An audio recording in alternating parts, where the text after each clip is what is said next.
Salam, salam outsider, le débrief commence maintenant. Franchement, on va être très sérieux. On va d'abord commencer par Manchester City qui a gagné aujourd'hui 3-0 face à Wolverhampton. J'ai d'abord envie de parler de Haaland directement. Il est là pour battre tous les records. J'ai eu l'occasion de le dire. Je vous invite encore une fois à aller voir la vidéo que j'avais fait avec Willou. Dans cette vidéo-là, j'avais eu l'occasion de le dire que Erling Haaland cette saison, il y a de grandes chances qu'il aille battre tous les records possibles. En tout cas, c'est ça son objectif. Je ne sais pas si son objectif c'est de gagner des ballons d'or ou quoi que ce soit, mais je sais que son objectif c'est d'éclater les records, tout comme Usain Bolt a eu l'occasion d'éclater les records du 100 mètres. Haaland n'est pas là pour courir en 10 secondes ou en 9,80. Il est là pour courir en 9,60, je ne sais plus combien.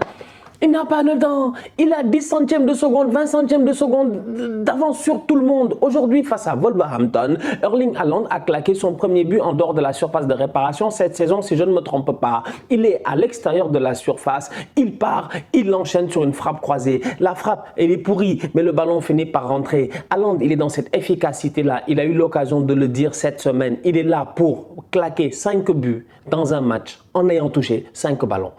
Il est minimaliste. Il n'est pas là pour essayer de faire le malin, tout ça. Je vous ai dit que Haaland n'est pas à l'image de Guardiola. Haaland, tu lui donnes du riz, du poulet, des oignons, il te fait un yassa. Tous les Sénégalais seraient heureux. Guardiola, tu lui donnes du riz, du poulet, des oignons, il va te dire je vais te faire un velouté de machin chouette. On n'est pas là dans les veloutés, on est dans l'efficacité et c'est ce que nous montre Haaland cette saison. Donc sincèrement, j'ai envie de commencer mon débrief par Haaland. Encore une fois, il a marqué. Il marque tout le temps. Top performance de la part de Kevin De Bruyne au milieu de terrain, mais encore une fois on dit milieu de terrain, mais dans le football de Guardiola, est-ce que les postes ont vraiment une valeur fixe? Est-ce que réellement un joueur rentre sur le terrain en ayant été coaché par Guardiola en se disant que moi je ne suis qu'un milieu, je ne suis qu'un défenseur, je ne suis qu'un latéral? Ça franchement je n'y crois pas et vous connaissez Pep Guardiola. La versatilité dans son effectif est très importante. Kevin De Bruyne, normalement il peut jouer 6, il peut jouer 8, il peut jouer 10. Cependant Kevin De Bruyne, même dans son 6, 8, 10, il a une manière, je dis, d'être un meneur de jeu un tout petit peu latéral. Et plusieurs fois, il se projette sur le côté. Et plusieurs fois, il essaie, je dis bien, de prendre la profondeur, de faire un dédoublement. Et c'est là où De Bruyne est dangereux. Et c'est là où, encore une fois, il est passeur décisif. Top performance de sa part. C'est un très, très grand joueur. C'est le meilleur joueur de cette équipe-là. Il n'y a pas grand-chose à dire. Ça fait plusieurs années qu'il nous bluffe en première ligue. Kevin De Bruyne, aujourd'hui, je pense que réellement, en ce moment, sa saison est vraiment lancée. Parce que tout comme Phil Foden, peut-être que les gars, en début de saison, il y a eu, je sais pas, le rythme n'était pas encore là, mais là la machine est lancée, le rythme est là, ils sont intouchables, c'est fini, ils vont taper tout le monde et ils seront sûrement champions. Que veux-tu? Top performance de la part de Manchester City encore une fois, dans ce surnom offensif qu'il crée. Vous le savez, combien de fois j'ai dit ici que Pep joue en 2-3-5 ou en 3-2-5? Cancelo, il va mettre le surnom au milieu ou le surnom sur le côté? Akanji, John Stones, tout ça, les gars créent ce truc-là, hop, ils viennent te bloquer dans cette défense-là, un tout petit peu resserrée. Au milieu de terrain, tu n'as que Rodri à gérer parce que tout le reste, ils ne font qu'une seule chose, se projeter. Il y a un football très offensif au niveau de City et Kevin De Bruyne est à l'aise dans ce football-là. Top performance de sa part. Petite parenthèse encore face à Haaland. Pour Haaland, excusez, c'est un bandit. Haaland aujourd'hui, sur le but de Foden, il a trop touché le ballon. En fait, vous comprenez ce que je veux dire. C'est-à-dire que depuis le début de la saison, les ballons viennent, ils poussent. Le ballon, tu vois, les ballons viennent. Il n'a pas beaucoup de temps. Mais là, il a contrôlé, il s'est retourné, il a fait un truc et pas, il a mis le petit ballon, je dis bien, je pense pour Kevin De Bruyne qui fait la passe décisive à Phil Foden. Bref. Top performance de la part des Citizens de Pep Guardiola, encore une fois. Jack Grealish a claqué son but aujourd'hui dès la première minute de jeu, c'est bien. Guardiola, cette semaine, il nous a dit que Grealish n'est pas là pour claquer son but ou pour mettre des passes décisives. C'est Pep qui parle. Hein. C'est Pep qui parle parce que toute la presse anglaise et le monde entier se pose des questions sur Jack Grealish. Il a coûté 100 millions à Aston Villa. C'était la première saison l'année passée. Cette année, c'est censé être la confirmation, mais c'est toujours la première saison dans sa tête parce que Jack Grealish nous donne des performances de tocard. Il a claqué un but aujourd'hui, mais je m'en fous. Moi, ce qui m'intéresse, c'est son impact dans le jeu et il va falloir qu'il soit beaucoup plus décisif. Comment Pep peut venir nous dire qu'il n'a pas acheté Jack Grealish pour mettre des buts ou des passes décisives? Tu l'as acheté pourquoi? Il y en a qui me diront non, mais Jack, dans tous les cas de figure, même à Aston Villa, il ne marquait pas beaucoup. Il faisait... Je m'en fous. Je m'en fous. En fait, c'est-à-dire que j'aime. Il y en a qui aiment trop débattre. Moi, j'aime pas débattre. J'aime pas débattre. Grealish ne joue pas assez bien pour le moment et il doit se gérer. C'est bien qu'il ait marqué. Il a été combatif, Mais on attend de voir sur le long terme. Sinon, si c'est ça, nous tous, on a qu'à aller s'asseoir à la place de Grealish. Parce que je vous jure que Grealish n'est pas plus gentil que nous. Il n'est pas plus sympa que nous. Il n'est pas plus drôle que nous. Dans le vestiaire, tu me mets moi avec les Phil Foden, je dis bien, les Bernardo Silva, les Kevin De Bruyne et les Haaland. Si moi, je suis dans le vestiaire, on va bien rigoler. Ça va être trop drôle. On va faire des blagues, etc. Ça va être là, tout ça. Il n'y a pas de problème et tout. Et s'il faut rentrer sur le terrain et faire du Grealish, Grealish ne peut pas le faire mieux que moi.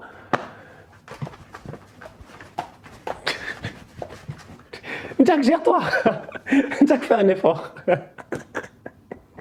Tottenham a gagné de son côté 6-2 face à Leicester depuis le début de la saison. S'il y a un gars qui ne se porte pas bien, c'est dommage, c'est le meilleur buteur la saison passée. On parle là de Son Heung-min. J'ai eu l'occasion de le dire plusieurs fois dans mes débriefs ces dernières années. Choi Goda. En coréen, ça veut dire tu es le meilleur. On va être très sérieux, Son, c'est le meilleur. C'est lui le meilleur. Sur les 4 dernières saisons en première ligue, si tu regardes bien, les supporters de Tottenham eux-mêmes, ils savent quand ils doivent nommer le meilleur joueur de la saison, c'est Son. C'est toujours Son. C'est pas Harry Kane. Donc aujourd'hui, il ne faut pas nous fatiguer. C'est Son la star de cette équipe-là. C'est le boy coréen, c'est lui le bandit, c'est lui qui est dangereux. Cependant, depuis le début de la saison, il va pas bien.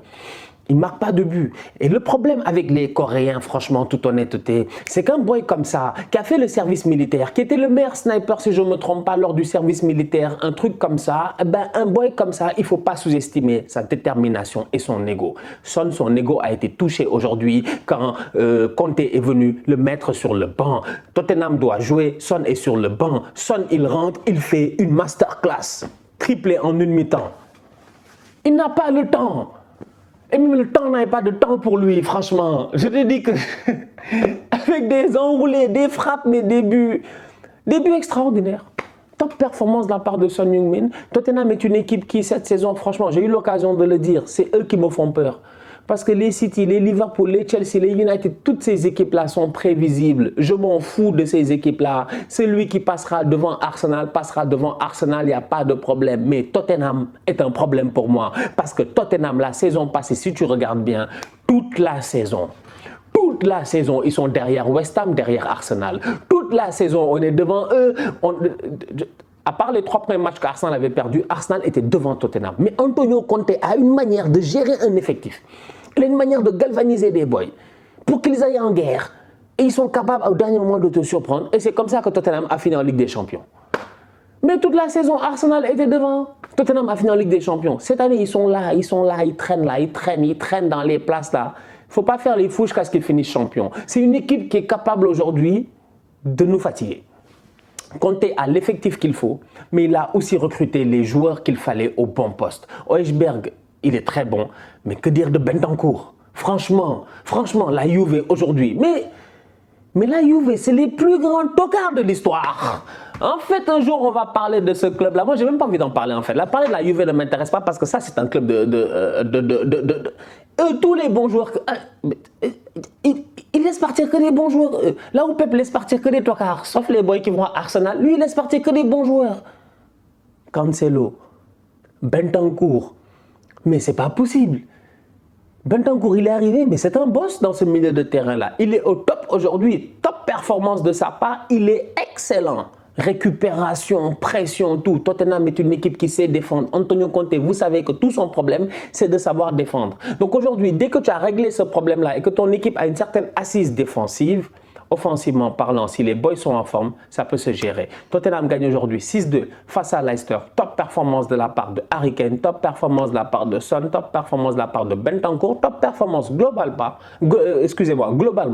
de la part des Spurs. Petite parenthèse Leicester, Brendan Rodgers est en danger. Je dis bien Brendan Rodgers est en danger parce que Brendan Rodgers, depuis qu'il est arrivé à Leicester, pour moi, il a eu à faire un très bon travail. Un très bon travail. Reprendre un club qui a été champion de première ligue, mais qui après a perdu quand même les joueurs qui l'ont presque fait champion. Tu enlèves peut-être Jamie Vardy et tout, mais Kanté, Mahrez, toute la défense, les Wes Morgan, les Fuchs, les gars.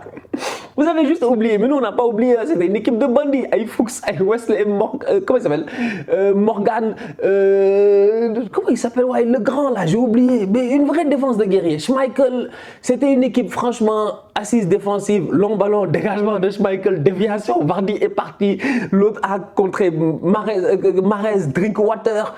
Vraiment, c'était un Leicester impressionnant qui nous a tous surpris et qui a gagné la première ligue. Dilidin, dilidong. Il n'y a pas de problème, comme dirait Ranieri. Mais là, aujourd'hui, avec Rodgers, ils sont derniers du championnat. On parle là de Leicester, de Jamie Vardy, de Daka, comment il s'appelle, de Barnes, de Chelemans, de mon boy Madison, un gars que j'adore, franchement, un joueur que j'adore. Tant de très bons joueurs, les NDD et tout, ils sont derniers. Est-ce que Brendan Rodgers va tenir, je dis bien, la trêve internationale? Point d'interrogation. Je pense que ça, c'est le prochain feuilleton. Après le fait qu'ils aient viré, ils ont viré Tuchel. C'est qui qu'on a viré d'autre en première ligue? Dites-moi s'il vous plaît en commentaire s'il y a un autre coach qui a été viré. Je ne me rappelle même plus. Il n'y a pas un autre coach qui a été viré. Mais après Tuchel, je pense que Rodgers, ça commence à être très compliqué. Et on va voir. On va voir. Prochain match de Tottenham, ce sera face à Arsenal, le derby du nord de Londres. That's it, North London Derby. Ça va se jouer là-bas. Son Heung-min est en forme, il va aller rejoindre la Corée, ça va lui faire du bien, il va revenir en forme. Harry Kane, tout ça, ils sont en forme. Tottenham, en général, ils sont en forme, malgré la défaite qu'ils ont eue cette semaine face au Sporting. Arsenal aussi est en forme. Arsenal devra se gérer dès demain en championnat, si je ne me trompe pas, face à Brentford. Bref, au retour de la trêve internationale, là, on a City, United et on a Arsenal, Tottenham. À bientôt. La famille, on se capte très bientôt pour un nouveau débrief. D'ici là, on continue à liker, on continue à partager. On s'abonne, on s'abonne, on s'abonne. On est ensemble, on reste en santé, c'est le plus important. Tous outsiders.